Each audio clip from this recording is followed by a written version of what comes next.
I want to meds that video here. I want to listen what Lisa and Hanna have to say in this video. 50 miles per hour or 80 kilometers per hour is our top speed on the Jamaican highway. And I get stopped all the time by the police. I think they know my car now because I never feel like I'm driving above that. But here's the thing. I know what 185 miles per hour feels like.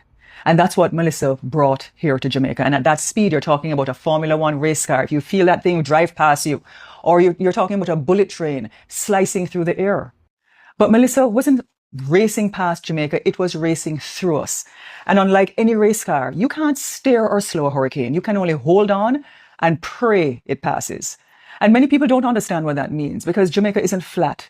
We are a country of dense mountain ranges and ravines, rivers and valleys, of people living on hillsides, on riverbanks, and deep within the lush, beautiful mountain terrains in the bush of this country. So when a Category 5 hurricane crosses that kind of terrain, it doesn't destroy evenly. It devastates completely and whole districts just vanish. You might not have been able to even see them from the main road in the first place, but you'll never see them again. And people tucked into those mountain folds and coastal edges are thrown into a land blender that few of you can even imagine. Even those who were prepared for this lost everything. And then you ask yourself, really, how do you secure a roof against winds that can fling iron like paper? So when I say this storm changed us, I don't just mean physically. It stripped away the illusion that any of us are separate from each other's pain. And yeah, me, like so many other Jamaicans, families and overseas missions, were on the ground, and this is not easy. But before I go any further, I want us to remember, because not so long ago when COVID hit, it wasn't just a health crisis, it was an economic one. And we learned that close to 60% of low-income families and 53% of women lost employment.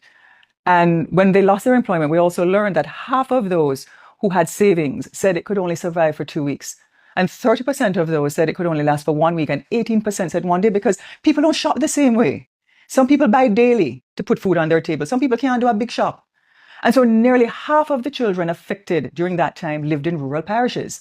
And back then, we could still reach them because the roads were open. The phone system worked and they had electricity, but this is different, and they had water. Because Hurricane Mellisa has impacted over 650,000 Jamaicans, approximately, over 5 parishes.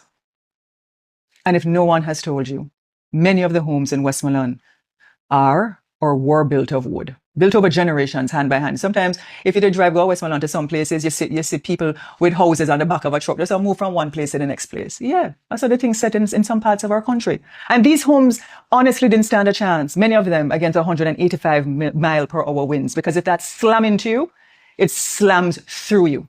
And on Sunday, for example, it took me and my family 8